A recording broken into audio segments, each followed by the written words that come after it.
भगवान शिव के 12 ज्योतिर्लिंगों में भीमाशंकर का स्थान छठा है।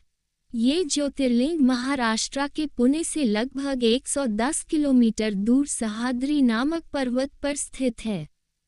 इस ज्योतिर्लिंग की स्थापना के पीछे कुंभकर्ण के पुत्र भीम की एक कथा प्रसिद्ध है। कहा जाता है कि कुंभकर्ण के एक पुत्र का नाम भीम था। कुंभकर्ण को करकटी नाम की एक महिला पर्वत पर मिली थी। उसे देखकर कुंभकर्ण उस पर मोहित हो गया और उससे विवाह कर लिया। विवाह के बाद कुंभकर्ण लंका लौट आया, लेकिन करकटी पर्वत पर ही रही। कुछ समय बाद करकटी को भीम नाम का पुत्र हुआ। जब श्री राम ने कुंभकर्ण का वध कर दिया तो करकटी ने अपने पुत्र को देवताओं के छल से दूर रखने का फैसला किया। बड़े होने पर जब भीम को अपने पिता की मृत्यु का कारण पता चला तो उसने देवताओं से बदला लेने का निश्चय कर लिया। भीम ने ब्रह्मा जी की तपस्या करके उनसे बहुत ताकतवर होने का वरदान प्राप्त कर लिया। कामरूपेश्वर नाम के राजा भगवान शिव के भक्त थे। एक दिन भीम ने राजा को शिवलिंग की पूजा करते हुए देख लिया। भीम ने राजा को भगवान की पूजा छोड़ उसकी पूजा करने को कहा। राजा के बात न मानने पर भीम ने उन्हें बंदी बना लिया। राजा ने कारागार में ही शिवलिंग बनाकर उनकी पूजा करने लगा।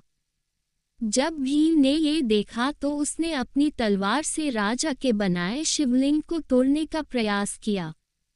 ऐसा करने पर शिवलिंग में से स्वयं भगवान शिव प्रकट हो गए।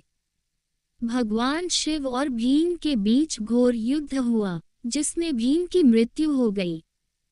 फिर देवताओं ने भगवान शिव से हमेशा के लिए उसी स्थान पर रहने की प्रार्थना की। देवताओं के कहने पर शिवलिंग के रूप में उसी स्थान पर स्थापित हो गए। इस स्थान पर भीम से युद्ध करने की वजह से इस ज्योतिर्लिंग का नाम भीमाशंकर पड़ गया। भीमाशंकर मंदिर बहुत ही प्राचीन है, लेकिन यहाँ के कुछ भाग का निर्माण नया भी है। इस मंदिर के शिखर का निर्माण कई प्रकार के पत्थरों से किया गया है। यह मंदिर मुख्यतः नागर शैली में बना हुआ है। मंदिर में कहीं कहीं इंडो आर्यन शैली भी देखी जा सकती है। भीमाशंकर मंदिर से पहले ही शिखर पर देवी पार्वती का एक मंदिर है। इसे कमलजा मंदिर कहा जाता है। मान्यता है कि इसी स्थान पर देवी ने राक्षस त्रिपुरासुर से युद्ध में भगवान शिव की सहायता की थी।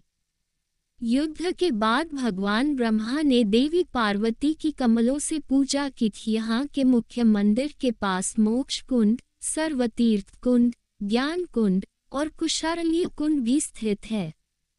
इनमें से मोक्ष नामक कुंड को महर्षि कौशिक से जुड़ा हुआ माना जाता है और कुशारण्य कुंड से भीम नदी का उद्गम माना जाता है। भीमाशंकर ज्योतिर्लिंग जाने के लिए साल का कोई भी समय चुना जा सकता है।